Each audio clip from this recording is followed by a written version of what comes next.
Hi, Daniel from Select Driving School here. Here's another compilation of serious faults on driving tests from the last year.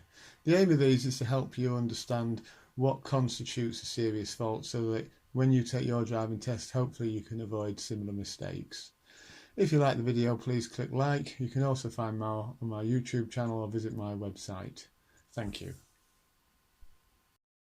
On this driving test, the candidate has been asked to turn right at the Orange Street roundabout, coming down from the King Cross direction, going towards Huddersfield. They've positioned themselves in the left-hand lane, which is correct because you can turn right from both the left and right-hand lane here.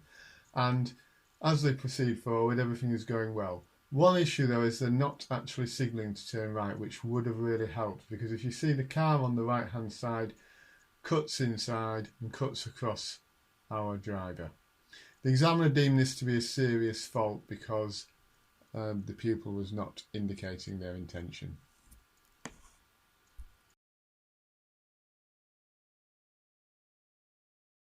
Here, the pupil is approaching the traffic lights at the end of Queen's Road. Now, this is a set of traffic lights that I do warn people to be careful of, because there are about 5 places where you should not stop. There's a cycle area, there's a crossing, there's a yellow box, followed by another crossing, and then finally another keep clear area.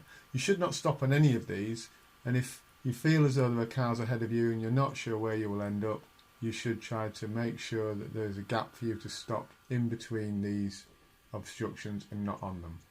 However, on this occasion the pupil really overdoes the caution. We can see that the red car ahead has actually got quite a long way down into the junction and well beyond some of these obstructions.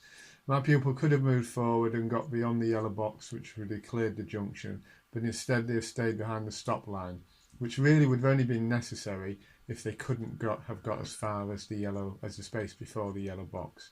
You can see the traffic lights have gone through to red, and the problem here is that the traffic behind is really getting frustrated and starting to beat their horns. The examiner deemed this to be a serious fault for response to traffic lights. One is simply poor observation. The drivers move forward and not really look properly. There is a car coming from the left which is not seen, and the examiner has had to use the foot brake, stopping the car, resulting in an immediate fail. This is actually right at the start of the test. If you watch my video about how not to fail your driving test in the first minute, you'll pick up some other tips for how to avoid common problems at this particular junction. This one is simply a lack of concentration and I feel being influenced by other drivers. We're waiting here at the traffic lights at the end of Parkinson Lane, which are faced with a dual carriageway ahead, which the speed limit is 30. You see the black van that pulled up alongside us that sets off quite quickly.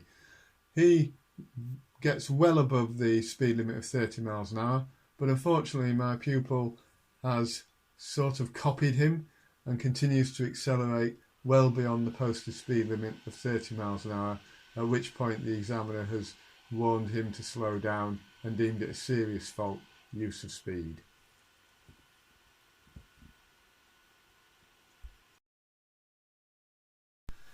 Here we see the importance of always signalling on the approach to a roundabout.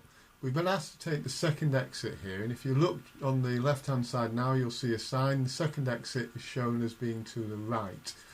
Now my pupil did not signal because as you approach the roundabout it does have the feeling of an ahead rather than a right. However, because the sign indicates this to be a right turn, the examiner expected a signal, and because other vehicles were in the vicinity, they deemed it to be a serious fault, incorrect signal. Here we see how important it is to continue your concentration right up to the end of your test. We're travelling down Stretchgate Lane here, coming up towards the back of the test centre. 2 more corners to make and we'll be back at the test centre. The pupil has correctly spotted the yellow skip, moved in behind it, leaving plenty of room for the cars to pass. So that was a good example of how to anticipate the need to move over for oncoming traffic. But here, very similar situation, in fact a better view, but he's moved out too far and then realised that he cannot get through before the car coming the other way and tried to tuck back in, but because he's at an angle he's blocking the road, so the oncoming car has allowed him to come through, but mainly because he wasn't able to get through rather than because he wanted to allow the pupil to have priority. This was a serious fault judgment meeting. The importance of obeying traffic law.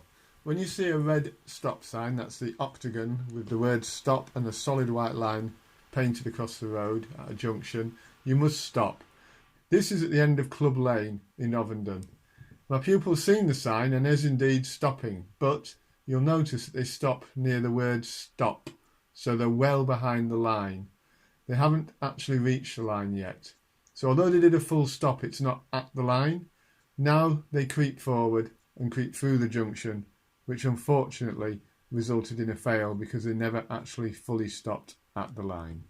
This is a serious fault response to traffic signs. Finally, in this compilation, we have what I feel is the most unfortunate fail of all. This pupil was on course for a pass.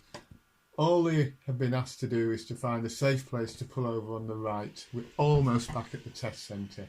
The examiners will often ask you to stop here, just before we get to Stretchgate Lane, and they expect you to stop just next to this tree that we've just passed. However, my pupil has been a little bit unnerved by the presence of the bend and isn't sure whether to pull in or not, and as a result, although signalling to pull in continues to move, the examiner has to warn him of the presence of that van. We finally stop just here. In fact, actually we don't even quite stop there and carry on round the bend. You'll see the test centre come into view, but unfortunately that has been deemed as a serious fault for moving away unsafely.